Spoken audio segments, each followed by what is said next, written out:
Everyone. Time chapter के ऐसे धुआंधार questions हैं, अगर आपने कर लिए तो आपकी बल्ले बल्ले है, लेकिन अगर आप कहीं फंसे तो इट मीन्स आपको उस टॉपिक पे दोबारा मेहनत करनी होगी। तो चलिए देखते हैं कि आप निकल जाते हैं या फिर आप कहीं फंस जाते हैं। So let's start the topic. Examination started at 10:45 AM and ended at 2:15 PM। Find total duration of exam. आपको ड्यूरेशन निकालनी है कि एग्जाम इतने बजे स्टार्ट हुआ और इतने बजे एंड हुआ, तो कितनी देर का एग्जाम चला। आपके पास ये 4 ऑप्शंस हैं। वीडियो को पॉज करिए और अपना सॉल्यूशन स्टार्ट करिए। तब तक मैं यहाँ पे सॉल्यूशन स्टार्ट करती हूँ। इस क्वेश्चन को हम 24 आवर क्लॉक के अकॉर्डिंग सॉल्व करेंगे। तो कैसे, सबसे पहले हम स्टार्टेड टाइम लिखेंगे 24 आवर में, ठीक है। तो स्टार्टेड टाइम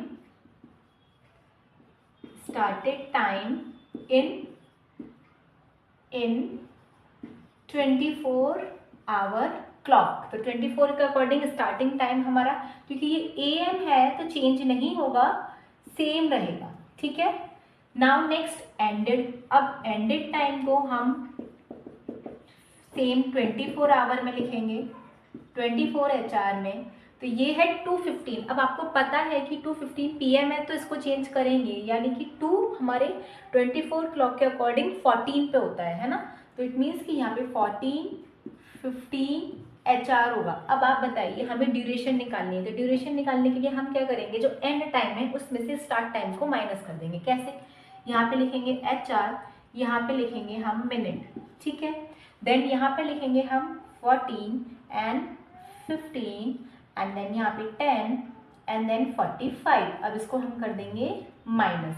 तो अब आपको पता है कि 15 में से 45 माइनस नहीं होगा, तो हमें यहाँ से बोरो लेना पड़ेगा। बोरो आएगा पूरा का पूरा 60। तो 60 में जब हम 15 को एड ऑन करेंगे तो ये बन जाएगा हमारा 75, यानी कि ये कट करके हमारा पूरा नंबर बन गया 75। अब हम 75 में से 45 को माइनस करेंगे तो ये आ जाएगा 0 एंड 30, यानी कि 30 मिनट। मिनट तो आ गए 30, क्योंकि इसने इतना 1 आवर में से 60 मिनट उसको दिया है, तो ये कम हो जाएगा, ये हो जाएगा 13। और 13 में से 10 माइनस हो जाएगा तो हमारे पास आएगा 3 आवर, यानी कि हमारा आंसर कितना आ रहा है, 3 आवर 30 मिनट। 3 आवर 30 मिनट, जिसका भी ऑप्शन सी आ रहा है। आज sports camp started on 18th मई। एक कैंप है, 18 मई से स्टार्ट होता है एंड एंडेड ऑन 2 जून, और 2 जून तक चलता है। Find total days the camp lasted, यानी कि हमें ये बताना है कि जो कैंप चला वो कितने दिन चला, ठीक है। तो देखो, एक्चुअली हमें फाइंड क्या करना है कि मई मंथ में कितने दिन चला, है ना। 18 से स्टार्ट होके वो मई में कितने दिन चला, उसके बाद वो जून में 2 तक चला, तो जून के डेज, है ना। यानी कि हमें मई और जून में जितने भी दिन चला, इन दोनों के डेज अगर हमें मिल जाए तो हम इन दोनों को प्लस कर देंगे तो हमारा आंसर आ जाएगा, ठीक है। आपके पास 4 ऑप्शंस हैं, आप जल्दी से इसको सॉल्व करिए। वीडियो को पॉज कर दीजिए, मैं तब तक सॉल्यूशन स्टार्ट करती हूँ यहाँ पे, ठीक है। तो सबसे पहले हम मई मंथ के डेज निकालते हैं। तो हम लिखेंगे यहाँ पे डेज इन मई। तो मई में हमारे डेज कितने होते हैं, हमें पता है कि जो मई मंथ होता है वो 31 का होता है। हम क्या करेंगे, 31 में से 18 को माइनस कर देंगे, ठीक है। लेकिन आपको एक बात और पता होनी चाहिए कि जब हम टाइम चैप्टर की बात करते हैं तो जो हमारी डेट होती है, स्टार्टिंग डेट, वो हमारी यहाँ काउंट होती है। तो सबसे पहले हमने 31 में से 18 को माइनस किया तो हमारा आंसर सपोज कितना आया, 13 आया, ठीक है। अब 13 में मैंने अभी बोला आपको कि हम स्टार्टिंग डेट भी ऐड काउंट करते हैं, तो इसलिए ये हो जाएगा +1। तो हम इसको कर देंगे 14 डेज, यानी कि मई मंथ में वो 14 डेज चला। अब जून में हमें पता है डेज इन जून, जून में डेज कितने आए, 1 एंड 2, क्योंकि 2 तक चला है वो, तो जून में हो गए हमारे 2 डेज। अब हमें निकालने हैं टोटल डेज। तो टोटल निकालने के लिए आपको आंसर पता चल गया होगा, 14 + 2 = 16, यानी कि हमारा जो आंसर है वो कितना आया, 16 डेज, यानी कि C option. Went to his office at 8:30 AM, यानी कि राजेश ऑफिस जाता है 8:30 पर। फिर ही रिटर्न आफ्टर 5 आवर 45 मिनट्स, यानी कि 5 आवर 45 मिनट्स के बाद वो वापस आता है। आपसे पूछा है व्हेन ही रिटर्न होम, वो टाइम बताना है, यानी कि टाइम बताइए किस टाइम पर वो वापस आया। आपके पास 4 ऑप्शंस हैं, जल्दी से इसको कैलकुलेट करिए, आंसर चूज करिए, तब तक मैं यहाँ सॉल्व करती हूँ। तो मैंने जैसे बताया हम इसको 24 आवर क्लॉक के अकॉर्डिंग सॉल्व करेंगे। तो सबसे पहले उसका ऑफिस जाने का टाइम कितना है, 8:30 AM।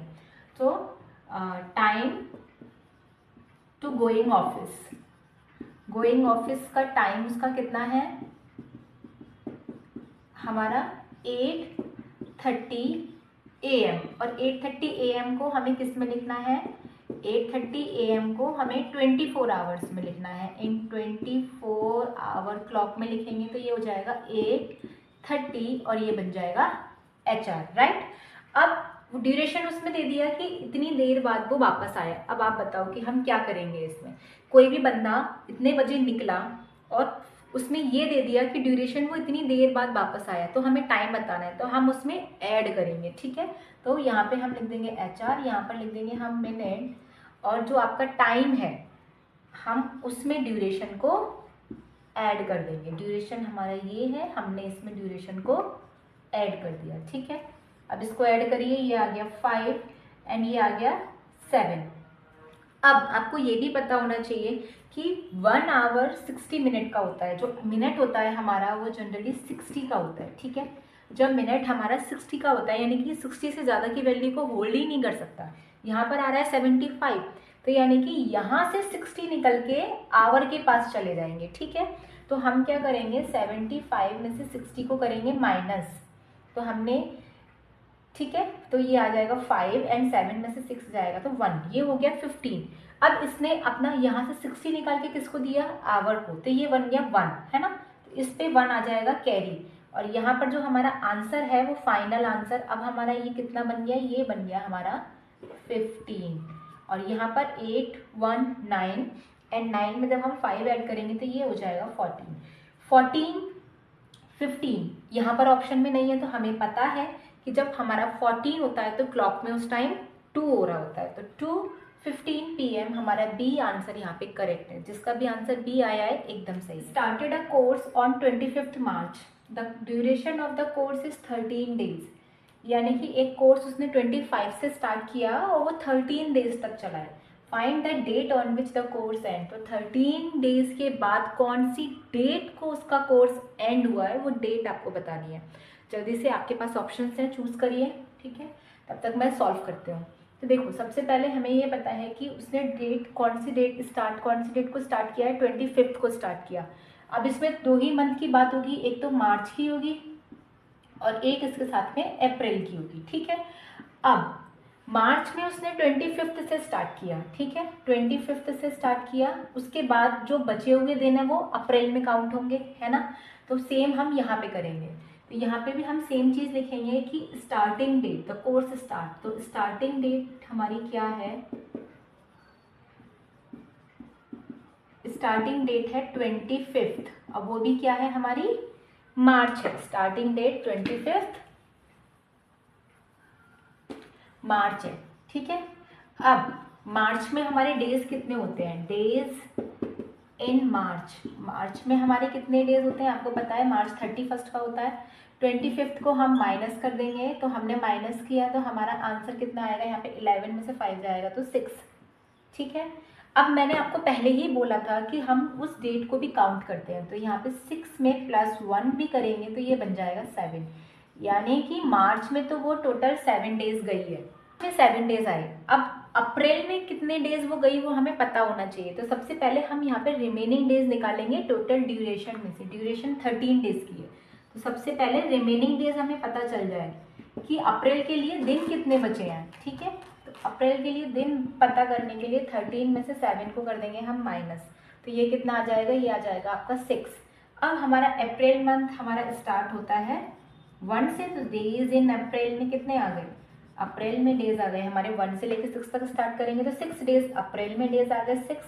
तो डेट मीन्स हमारी जो डेट होगी वो क्या हो जाएगी, 6 अप्रैल, यानी कि ऑप्शन बी, ठीक है। आई होप आपके टाइम से रिलेटेड सारे क्वेश्चंस के डाउट एकदम क्लियर हो गए होंगे। अगर आपको वीडियो पसंद आया है तो प्लीज़ इसको लाइक करना, चैनल को सब्सक्राइब भी कर लीजिए। मैं ऐसी ही वर्कशीट्स लेकर आती हूँ यहाँ पर, तो आप लोगों के लिए वर्कशीट ऐसे ही लाती रहूँगी। तो मिलते हैं नेक्स्ट वीडियो में नेक्स्ट वर्कशीट के साथ। Bye bye.